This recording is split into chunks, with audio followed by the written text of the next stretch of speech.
లోకంలో అందరి దగ్గర కంటే ఎక్కువ డబ్బు ఎవరి దగ్గర ఉందండి? కుబేరుడు దగ్గర ఉంది. కుబేరుడు దగ్గర లక్ష్మీదేవి కంటే ఎక్కువ. కాబట్టే వెంకటేశ్వర స్వామికి అప్పించిన వాడు ఎవడు? కుబేరుడు, లక్ష్మీదేవి కాదు. అంత డబ్బు ఉంది కుబేరుడు దగ్గర. పైగా ఆ డబ్బుకి వెంకటేశ్వర స్వామి ఎప్పటికీ వడ్డీ కడుతున్నాడు కానీ అసలు కట్టలేకపోయాయి. అబ్బో మన ఈఎంఐ లాగే ఉన్నాయి. మన ఈఎంఐలు ఎంతసేపు వడ్డీ కట్టడానికి సరిపోతే అసలు కట్ట. అలాగే ఉంది వెంకటేశ్వర స్వామి బాధ్యత కూడా. అందుకే కుబేరుడు ప్రతిరోజు వెంకటేశ్వర స్వామి గుడి దగ్గరికి వెడతాడు. మళ్ళీ తర్వాత మన పిఠాపురం కుక్కటేశ్వరుడి దగ్గరికి వస్తాడట. ఇద్దరి దగ్గరికి వస్తాడు. ఈశ్వరుడి దగ్గరికి, వెంకటేశ్వరుడి దగ్గరికి రోజు వచ్చి దండం పెట్టుకుంటాడు. తేడా ఉంది.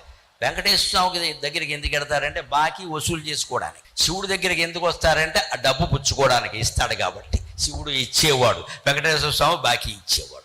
అక్కడ బాకీ వసూలు చేసుకుంటాడు, ఇక్కడ అడిగి పుచ్చుకుంటాడు. అలాగే కుబేరుడికి అంత సంపద ఇచ్చింది శివుడు. అది కాశీఖండంలో గుణనిధి కథలో ఉంటుంది. 10,000 ఏళ్ళు తపస్సు చేస్తే కుబేరత్వం ఇచ్చాడు.